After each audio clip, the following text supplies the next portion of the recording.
నీ దగ్గర ఆశీర్వాదం తీసుకోవాలనే స్టేషన్లో జాయిన్ అయిన వెంటనే ఇక్కడికి వచ్చాను. ఏంటక్క ఇది? నీ ఇష్ట ప్రకారమే నేను పోలీస్ ఆఫీసర్ అయ్యాను కదా.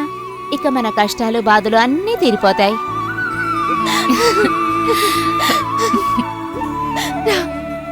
నువ్వు వెళ్ళేటప్పుడు చర్చిలో ఫాదర్ గారిని కలిసి వెళ్ళమ్మా. ఫాదర్ గారు చెప్పటం వల్లే మన ఊర్లోనే పోస్టింగ్ వేశారమ్మా.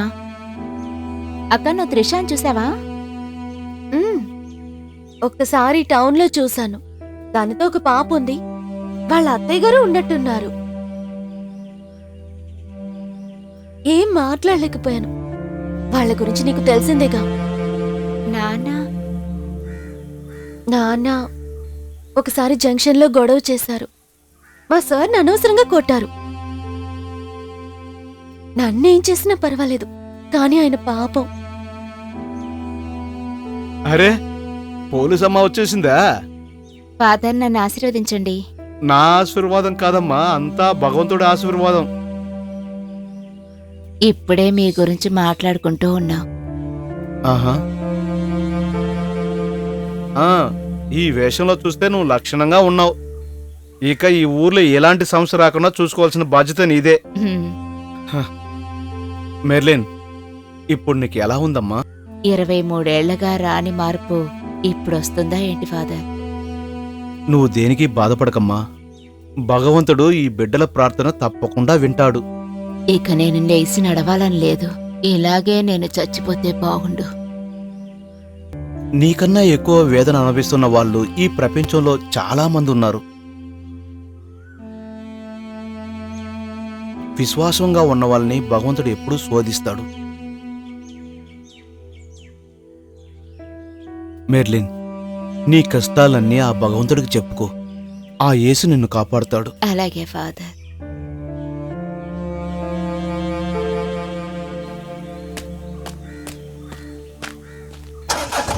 పదండి వెళ్దాం.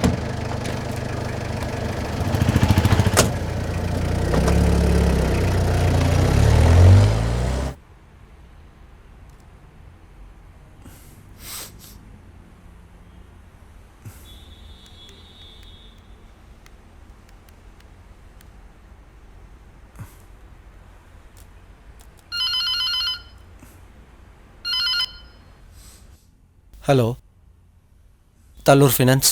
సార్, నేనే సేవాని. ఏమైంది ఇప్పుడు కాల్ చేసావు? ఏం తోచట్లేదని ఊరికే కాల్ చేశా. ఓ ఐసి. కానీ నాకు చాలా పనులున్నాయి. నాతో మాట్లాడటానికి మాత్రం బిజీ. ఇంట్లో కూర్చోడానికి కూడా నీకు టైం దొరకలేదు. చూడు, నేను కాస్త బిజీగా ఉన్నాను. నేను ఫ్రీ అయిన తర్వాత కాల్ చేస్తాను. పెట్టేస్తున్నావా? నా మాట విని ఇక్కడ కస్టమర్స్ ఉన్నారు.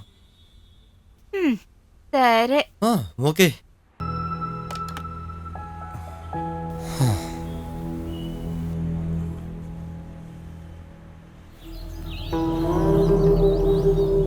ఆ రోజు అందులో ఉన్న ఫోటో నేను తన్ని ఎక్కడో చూసినట్టుంది.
ఓ టీ ఇవ్వు.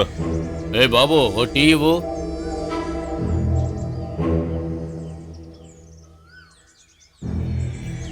తినడానికి ఏమైనా కావాలా? వేడివేడిగా బజ్జీలు ఉన్నాయి. వద్దు. సరే, ఏ ఊరు నీది? ఇంతకుముందు ఎప్పుడు నిన్ను ఇక్కడ చూడలేదే. నేను బయట ఊరు నుంచి వస్తున్నాను. ఏంటి, ఏదైనా పని వెతుక్కుంటూ వచ్చావా? ఇక్కడ ఉండడానికి అద్దెకేమైనా ఇల్లు దొరుకుతుందా? దొరుకుతుంది, కానీ కొంచెం అద్దె ఎక్కువ. నెలకి 50 రూపాయలు అడుగుతారు. సరేనా? బాబు, ఇతను బయట ఊరు నుంచి పని కోసం ఇక్కడికి వచ్చాడు. ఏటి పక్కన మనకు ఒక ఇల్లు ఉంది కదా, ఆ ఇంటిని ఇతనికి చూపించు. ప్రస్తుతానికి ఆ ఇంట్లో ఉండు. ఇక పని సంగతి అంటావా, అది నేను చూసుకుంటానులే. సరే. ఈ రోజు నుండి మా ఊర్లో పండగ మొదలవుతోంది. ఇక్కడికొచ్చి కోరుకున్న వాళ్ళకి మనసులో ఉన్నాయన్నీ నెరవేరుతాయి. నేను వస్తాను. దేవుణ్ణి చూడ్డానికి కాదు, నా ఆశే నువ్వు. తిరునాళ్ళప్పుడు మా ఇంట్లో నేను ఉంటాను. నువ్వు తప్పకుండా అక్కడికి రావాలి. నేను ఎదురు చూస్తూ ఉంటాను.